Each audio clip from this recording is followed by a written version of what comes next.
The House Oversight Committee is debating President Trump's response to the drug crisis.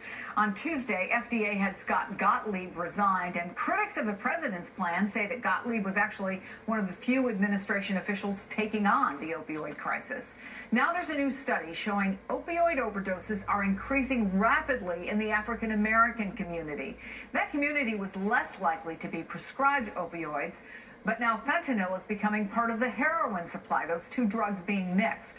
Our Jacob Soboroff took a closer look at what Baltimore, Maryland is doing to deal with all of this. What did you find out? Well, so much of the focus on who is dying in the greatest overdose crisis in American history has been on the Rust Belt. But as fentanyl coming from Mexico and China has spread over to the East Coast, it is now changing, and it's affecting African Americans at a skyrocketing, really alarming rate. And so we embedded with the Baltimore City Fire Department to take a look at what that looks like on the ground. Watch this, guys. A call just came through in the dispatch that an overdose is happening. This happens multiple times a day in the city of Baltimore. Baltimore first responders find a man unconscious after using fentanyl. After a few anxious moments, they bring him back with the overdose reversal drug Narcan. What was it like to see that? Like I said, it was scary. I thought he was getting ready to die right here. They saved his life. Yeah, basically, yes, they saved his life. I'm going to say they saved his life.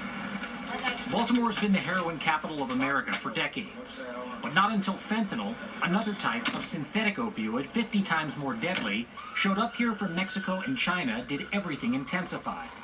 Last year alone, the city saw just over 700 overdose deaths, almost 3 times as many as 2015.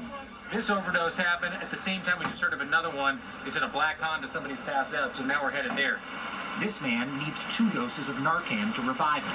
We got Narcan right here. He was passed out in his car when a woman noticed him outside her window and dialed 911. Had she waited longer to call, or didn't call about the situation that he was in, could he have died? He could have, yeah, depending on how much he took. So you might have saved his life by calling. African Americans have been less affected by record overdose deaths than whites, largely because of geography.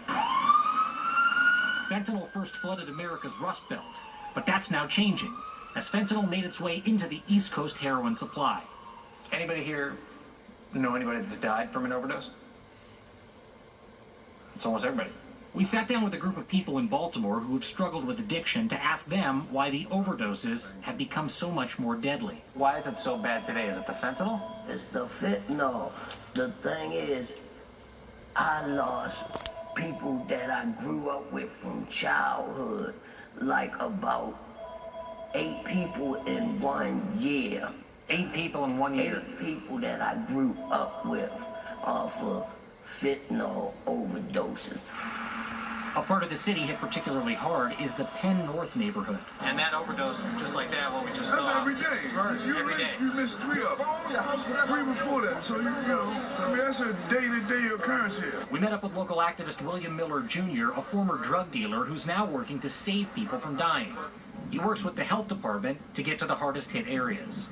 Free Narcan kits, man. Overdose rescue kits. Miller now works for Be More Power, a local group that hands out Narcan, the overdose antidote, free to anybody who wants it. Y'all opiate overdose responders. Don't tell them I say the deal on the thing, say y'all a doctor, all right? Y'all just to respond to an opiate overdose. How long do you see yourself doing this job? Can't answer it. But what I do, I'm teaching my daughter how important public health is right now at 9 years old. At 9 years old? Yeah, it's 9. So I really can't say how long I'm gonna be doing it, but it's still work to be done.